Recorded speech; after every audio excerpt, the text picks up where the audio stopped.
Bonjour les amis, j'espère que vous allez bien en cette période estivale. J'espère que vous n'êtes pas trop remués par les énergies très agréables, ambiantes de paix, d'amour et d'harmonie. Voilà. Oui, c'est un petit peu, c'est intéressant hein, ce qui se passe autour de nous. Bon, on vient de se taper quand même une conjonction Mars-Uranus qui a provoqué quelques petits incidents quelque peu violents, hein, voilà. Et puis, bon, ça va pas se calmer tout de suite, hein. Je sais pas, c'est la chaleur de l'été, tout du moins dans l'hémisphère nord, ça doit un petit peu échauffer les esprits. Et voilà, ce n'est pas forcément terminé, hein, cette histoire. Donc, je vais vous exposer mon analyse très personnelle hein, de la pleine lune du 21 juillet, donc dimanche, hein, qui aura lieu donc, à minuit 35, aux alentours de minuit 35, heure de Paris, capitale de la France. Voilà, puisque je suis en France métropolitaine, donc je monte mes thèmes à Paris. Donc, bien sûr, n'hésitez pas à écouter d'autres astrologues, hein, puisqu'on a chacun notre petite sensibilité, voilà, et notre façon d'interpréter les astres. Hein, mais bon, voilà, c'est parti. En tout cas, je vous remercie d'être là et de manifester un intérêt pour ce que j'ai à dire sur les diverses lunaisons. Alors, si je reprends mes petites notes, effectivement, c'est une pleine lune qui impactera davantage les derniers décans des signes dits cardinaux, hein, puisque cette pleine lune a lieu en Capricorne, un signe cardinal. Donc voilà, si vous avez votre lune, votre ascendant ou votre soleil, donc un des trois fondamentaux, dans le dernier décan des signes cardinaux, c'est-à-dire Bélier, Balance, Capricorne et Cancer, vous pourriez être un petit peu plus remué que les autres, mais aussi possiblement, je dis bien possiblement, les premiers décans, pour une fois, les premiers décans des signes fixes, dits fixes, donc les Verseaux, les Lions, les Taureaux et les Scorpions. Voilà, donc si vous avez des astres dans les premiers décans de ces signes, vous pourriez être aussi pas mal remué, bien que cette pleine lune pourrait potentiellement remuer un petit peu tout le monde. Hein. Donc, les signes qui seraient plus tranquilles lors de cette pleine lune sont les signes de la Vierge et des Poissons, mais encore, hein, toute proportion gardée tout de même, puisque Saturne et Neptune font leur rétrogradation dans le signe du Poisson en ce moment. Donc voilà, les Poissons, Vierges... les signes mutables, hein. En règle générale, les signes mutables ne sont donc pas les plus à l'aise avec ces deux astres en Poisson depuis un certain temps. Donc les signes mutables, c'est les Vierges, les Poissons, les Sagittaires et les Gémeaux. Voilà, d'accord. Alors, chose étrange, c'est quand même un petit peu la deuxième pleine lune en Capricorne qu'on se tape dans un mois. Voilà, ça arrive des fois, c'est rare. Mais ça arrive. Donc, c'est qu'il y a peut-être une petite symbolique un peu particulière. J'y reviendrai un petit peu plus tard. En tout cas, ça peut créer une deuxième chance de créer plus d'équilibre justement dans nos vies entre le pôle Cancer et le pôle Capricorne. Alors, je répète, hein, le pôle Cancer, c'est tout ce qui est famille, foyer, vie intime, émotion, respect de ses besoins personnels, être à l'écoute de ses besoins personnels, besoin de protection, de sécurité, de repli sur soi, mais aussi tout ce qui va traiter des problématiques familiales, que ce soit dans cette vie ou dans d'autres. Hein. Voilà, on est quand même sur de la lune ou de la maison 4, on parle quand même de karma, on peut parler de karma transgénérationnel, karma originel ou karma avec les membres de sa famille. Hein. Donc voilà, des problématiques qui peuvent avoir leur source qui prennent leur source depuis un passé plus ou moins lointain. La Lune est un astre qui se réfère au passé. Et puis nous avons le pôle Capricorne. Donc le pôle Capricorne, ça va plus traiter du statut social, de l'autorité personnelle, de la souveraineté personnelle, de la carrière, des efforts, du poste de boss notamment. Hein. C'est vraiment le signe du Premier ministre, du patron. C'est d'actualité, je vous dis. Responsabilité sociale, mission de vie. Mais le Capricorne va aussi traiter de tout ce qui est fardeau. Hein. Saturne, c'est quand même qui régit le Capricorne, c'est un petit peu la planète du plomb. Vous voyez, donc tout ce qui est fardeau, poids mort, restrictions, freins, les fardeaux qui viennent du passé, hein, de cette vie ou d'autre, encore une fois, puisque Saturne, qui régit le Capricorne, est aussi la planète maître du karma, notamment. Donc voilà, tout des poids dont il faut se délester car ils nous plombent. Voilà, donc vous voyez, on est quand même sur un axe qui parle pas mal de passé, en fait, hein, l'axe Cancer-Capricorne. Donc en gros, on a quand même cette idée que le passé doit se terminer dans l'ici et maintenant. Enfin bon, je sens qu'on est quand même pas mal à se dire qu'il y a quelque chose qui est en train de se passer, il y a quelque chose qui est en train de prendre fin, hein, que ce soit dans nos vies individuelles ou d'un point de vue plus collectif. On est dans une période un petit peu de transition, vous voyez bien. Donc en gros, les cycles karmiques de merde, il n'y a pas d'autre mot, on est quand même sur une pleine lune un peu plutonienne, donc Pluton, Scorpion, signe de l'intestin notamment. Donc voilà, tout ce qui doit être purgé, en fait, doit être détruit, hein. Donc tout ça, ça doit se terminer dans l'ici et maintenant. Vous voyez, les schémas répétitifs toxiques ou qui ne mènent plus à rien doivent prendre fin dans l'ici et maintenant. Allez, on fait vent du passé pour accueillir une renaissance, une révolution, quelque chose un renouveau, quoi. Mais voilà, il y a des ruines qui doivent être... il y a déjà des murs qui doivent tomber, et puis les ruines qui doivent être nettoyées pour faire place nette, pour construire du nouveau. Donc tout ça, c'est long, c'est lent, c'est fastidieux, ça fait peur. Voilà. Donc pourquoi je vous parle de tout ça, de transformation, de destruction pour renaître ? Parce que lors de cette pleine lune, voilà, cette deuxième pleine lune en Capricorne du mois, elle est un petit peu en conjonction à Pluton. Voilà. Le Pluton qui est donc la planète, c'est Hadès, hein. C'est la planète de la purge, c'est la planète de la destruction pour renaître, hein. C'est vraiment une planète de fin qui annonce des fins, des morts, des ruptures, particulièrement ici vis-à-vis tout ce qui va toucher au signe du Capricorne aussi, puisqu'il est conjoint à la pleine lune en Capricorne. Donc on est plus en train de parler de vieilles structures, de vieilles fondations, de vieilles habitudes poussiéreuses, de murs en fait, qui ne sont désormais plus que des ruines, comme je vous disais, mais qui empêchent encore d'avancer. Vous voyez ? En fait, Pluton, c'est une planète qui peut faire un peu peur, mais elle est nécessaire, cette énergie-là est nécessaire parce que c'est une planète qui détruit ce qui ne doit plus être et ce qui empêche d'évoluer. Que ça fasse bobo ou pas d'ailleurs, hein, Pluton il s'en fout que ça fasse mal ou que ça fasse du bien. Le tout c'est de faire place nette pour pouvoir reconstruire autre chose. Et là clairement sur un axe Cancer-Capricorne, comme je le disais, 2 signes qui se réfèrent énormément au passé, au karma.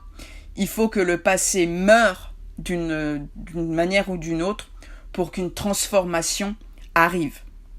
Alors bien sûr, tout ça, ça va pas se faire en une lunaison, hein. Et d'ailleurs, on remarque que le processus a commencé depuis bien longtemps, que ce soit au niveau personnel ou collectif. Faut quand même pas oublier que ça fait 15 ans, enfin on sort progressivement, de 15 ans de Pluton en Capricorne, qui a mis à mal les structures, les vieilles structures économiques, gouvernementales, hein, je parle plus au niveau collectif, d'accord ? Donc compassion à nos amis Capricornes ou ceux qui ont des planètes personnelles, notamment dans le signe du Capricorne. Bon, c'est mon cas, mais j'en ai qu'une. Mais voilà, je connais des gens qui sont très marqués par le Capricorne, qui ont des astres très personnels dans le Capricorne. Ça n'a pas été une partie de plaisir ces 15 dernières années. Voilà. Donc, le fait que Pluton rétrograde, alors là, il est encore en Verseau, hein, il est sur le 1er degré du Verseau, mais il va rétrograder dans le signe du Capricorne. Ça prouve qu'il n'a pas tout à fait fini son travail de sape de ces anciennes structures qui n'ont plus lieu d'être. Alors bien sûr, ça joue au niveau collectif, comme je vous l'ai dit, mais c'est à voir aussi dans votre vie de manière tout à fait individuelle. C'est normal qu'il y en ait encore qui fassent de la résistance, si vous voulez. Donc là, il y a une petite, il y a un petit retour en arrière, si vous voulez, pour s'assurer que voilà, tout ce qui devait disparaître est disparu. Voilà. Parce que pour que la révolution puisse se faire correctement, donc ça c'est plus Pluton en Verseau, l'ancien doit être détruit. Donc Pluton, je vous disais, va bientôt rétrograder en Capricorne pour un dernier passage dans ce signe, donc du 2 septembre au 20 novembre, il rétrogradera dans le signe du Capricorne. Il restera dans le signe du Capricorne, parce qu'il va reprendre une marche directe à partir du mois d'octobre. Donc Pluton, il va venir quand même triturer le dernier degré du Capricorne, il va rester sur le 29e degré du Capricorne, pour être sûr d'avoir rien oublié, ouais. Pour être sûr d'avoir fait place nette pour la suite. Hein. Donc ça sent clairement la fin pour un passé qui nous étouffe, qui nous emprisonne, qui nous freine dans notre évolution, que ce soit au niveau individuel ou collectif, encore une fois je le répète. Et le changement s'impose maintenant. Et n'est plus vraiment négociable à partir de maintenant, même pour les plus zones de confort. Je t'aime d'entre nous. Voilà, parce que bon, les zones de confort c'est bien agréable, mais ça empêche d'avancer, on est d'accord. Donc cette pleine lune qui a lieu en plus sur le 29e degré du Capricorne, donc le dernier quoi, bref, ça conjointe à Pluton, vous voyez, c'est ça. Il y a des fins qui s'annoncent de toute façon. Donc les 6 prochains mois, jusqu'à la nouvelle lune en Capricorne, vont être intéressants. Pas forcément simple à vivre ni rassurant, parce que c'est un peu une période, je vous dis, de fin, de transition, c'est pas trop ce qui nous attend, mais nécessaire pour passer à autre chose, à un renouveau, une reconstruction, à une révolution tant individuelle que collective. Nous voilà donc face à une pleine lune plutonienne, donc, qui va nous faire remonter des vieux dossiers non résolus, parce que Pluton, il aime bien aller chercher ce qui se cachait au fond de la boue pour faire remonter. Des vérités que l'on avait décidé d'occulter jusqu'ici, ou qui n'étaient pas encore mises en lumière, ou qu'on ne pouvait ou ne voulait pas voir. Des graines pourries dont on s'était accommodé jusque-là. Donc en fait, c'est un peu le dernier coup de bêche pour retourner la terre et la rendre à nouveau fertile, on va dire. On peut imaginer ça comme ça. Tout ça sur un fond de Saturne rétrograde aussi, le maître de cette pleine lune. Bah oui, Saturne, c'est le maître du Capricorne. Donc Saturne rétrograde qui nous ramène les bons points et les moins bons points au niveau karma, soit pour nous réaxer si besoin, ou nous encourager, nous récompenser si on a été dans le bon sens, ou alors les deux en même temps. Voilà, parce qu'on ne peut pas s'être planté sur tout, et on ne peut pas avoir réussi sur tout. Et sans oublier Neptune aussi, qui est rétrograde, et qui permet, selon les cas, soit de retrouver une connexion avec plus d'âme dans sa vie, peut-être plus de dons créatifs, médiumniques, etc., si on en manquait. Voilà, une sorte d'éveil un peu spirituel, vous voyez, des choses comme ça. Soit, pour ceux qui sont carrément partis dans cet excès, d'arracher des voiles d'illusion, de quitter une spiritualité malsaine, voilà, pour les plus perchés, bisounours d'entre nous, enfin, ceux qui manquent le plus d'ancrage, on va dire. Et aussi donc Pluton rétrograde qui ramène, comme je vous le disais, les dossiers de fond bien ensevelis sous la vase, sous la boue. Donc en gros, c'est une pleine lune qui peut brasser, elle peut nous confronter à des vérités dérangeantes, mais véridiques. Vous voyez, il peut y avoir des scandales, des choses qui remontent comme ça.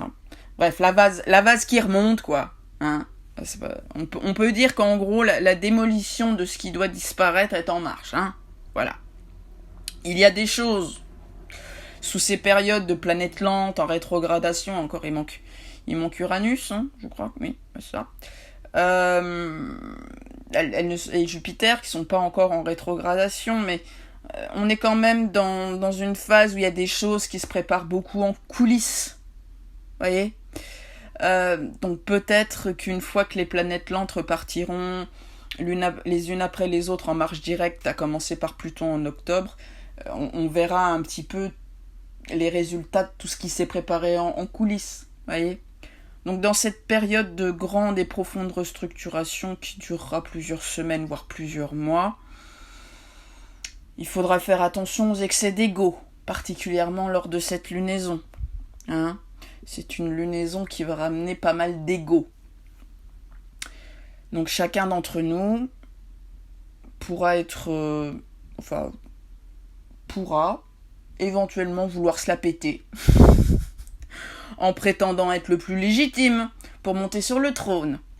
Chacun d'entre nous pourra vouloir imposer ses idées, pourra vouloir pisser le plus loin ou parler le plus fort, pourra vouloir prouver qu'il est meilleur que les autres, etc. Hein, nous sommes dans des énergies, comme je vous disais, bien égotiques et narcissiques, ma foi, avec Mercure et Vénus en Lion. On pourrait voir notre besoin de briller et d'être admiré. Voilà, ça c'est très Lion, ça. L'arrogance, le admirez-moi, regardez-moi, je suis le plus fort, je suis le plus beau, c'est les côtés sombres du lion. Donc il y en a qui tomberont dedans, forcément. Aussi, pendant cette lunaison, on pourra avoir tendance à nous identifier un peu trop à nos idées. Hein, c'est-à-dire que si quelqu'un n'est pas d'accord avec nous, ben on va se sentir particulièrement et personnellement attaqué. Donc on va rugir. Voilà, c'est souvent le cas avec un Mercure en signe de feu. Voilà. Quand on a un Mercure en signe de feu, on peut s'identifier très très vite à ses opinions, à ses idées, donc prendre tout comme une attaque, tout désaccord ou toute confrontation comme une attaque personnelle. En plus de ça, on a un Mars qui débarque dans le signe des Gémeaux. Hein, donc la planète de la guerre, voilà, du combat, de la fight, tu vois, dans le signe de la communication, du mental, des informations, etc., bah ça va certainement entraîner quelques prises de bec et empoignades en tout genre. Hein, surtout que cette magnifique planète Mars est en trigone, donc aspect harmonique certes à Pluton, donc l'énergie va bien circuler entre Pluton et Mars. Bon, un aspect Pluton-Mars, c'est jamais tendre, hein, ça pique, ça peut réveiller des colères enfouies, hein, puisque Pluton, ça parle de colère enfouie, puis là c'est rétrograde, alors c'est encore plus enfoui. Enfin, bon, bref, attendez-vous à quelques... Comment dire ? Enfin, il va falloir bosser la communication non violente, quoi. Là si vous avez bossé votre communication non violente, c'est le moment de... Ça sera une période test, hein. Parce que voilà, on va pouvoir vraiment pouvoir sortir de nos gonds. Hein. Niveau communicationnel, ça risque de barder, quoi. Voilà. Donc... ouais, faudra quand même, selon les cas, hein, c'est pareil, hein, ça dépend d'où vous en êtes sur votre chemin.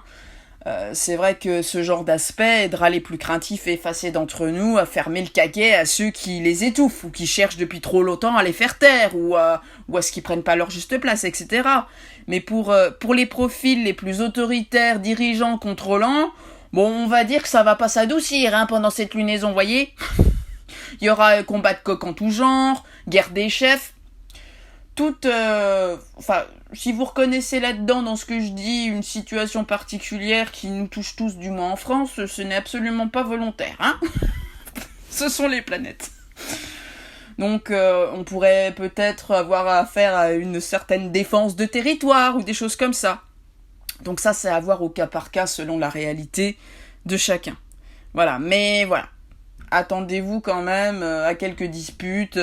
quelques foires d'empoigne. Bref, ça va barder, ça va chauffer. Ce sont quand même, lors de cette lunaison, des énergies qui poussent à tirer la couverture à soi.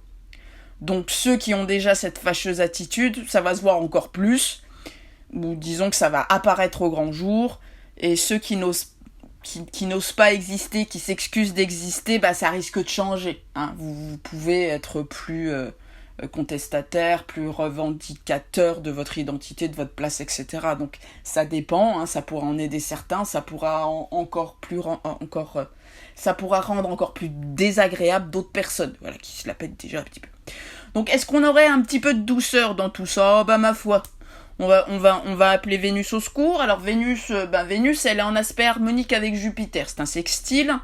Donc on est, c'est l'amour estival, hein. C'est un amour de vacances.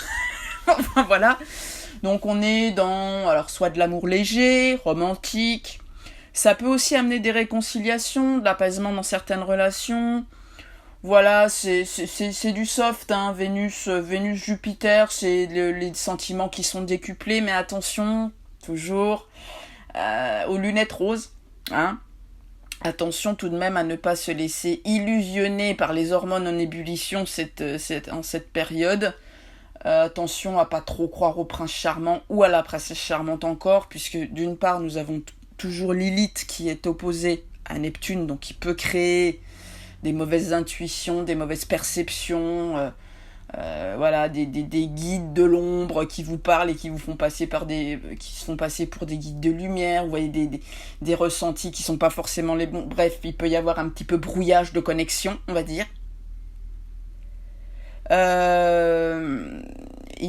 Qu'est-ce qu'il y a? Ouais, c'est ça, c'est plus un aspect de flirt en fait, hein, c'est de la flirtouillade, mais voilà, bon, il faut pas vous attendre à grand chose, mais effectivement, Vénus sextile Jupiter, ça peut amener des réconciliations dans certaines relations, voilà. Alors, il faut pas oublier que Vénus en fait est impactée en ce moment par le transit de Lilith en Balance, puisque Vénus régit le signe de la Balance. Donc une Lilith en Balance, ça peut nous dire de nous méfier de ce qui a l'air trop beau, hein. Attention à tout ce qui brille en ce moment, ça c'est louche, vous voyez. Mais le transit de Lilith en Balance, donc qui durera, je crois, jusqu'au mois de mars prochain, nous aidera à nous défaire de relations karmiques toxiques, à condition qu'on accepte de regarder certaines réalités en face. D'ailleurs, début septembre, il y aura une conjonction entre le nœud sud, Lilith, Vénus et Junon.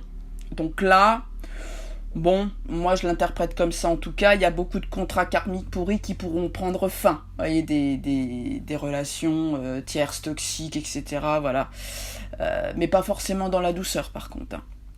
Bref, avec ce transit de Lilith en Balance, l'amour basé sur l'intérêt, le fake, le bling-bling, la superficialité, la séduction, la manipulation, les couples d'apparat, hein, bah pour pas mal de personnes, ça sera à lâcher définitivement, quoi. Hein, enfin, en gros, les relations sans amour véritable. En gros, voilà, ça pourra prendre un petit peu un coup. Bon bah voilà les amis, je crois que j'ai fait le tour. Donc je vous remercie d'avoir écouté ce podcast jusqu'à la fin. N'hésitez pas à liker, à partager si cette vidéo vous a plu. Et puis n'hésitez pas à aller voir si vous pensez que je peux vous aider de quelque manière que ce soit à travers les services que je propose. N'hésitez pas à aller visiter mon site, dont l'adresse est indiquée sous cette vidéo dans la barre de description. Voilà, je vais y arriver. Voilà, je me ferai un plaisir de vous aider si je le peux et si vous pensez que je suis susceptible de pouvoir le faire. Voilà, je vous embrasse. Je vous dis de prendre très très soin de vous, hein. Et puis voilà, méfiez-vous un petit peu de tout ce qui a l'air trop beau ou ce qui brille trop, quoi. Ok ? Allez, je vous embrasse. À très vite. Bisous.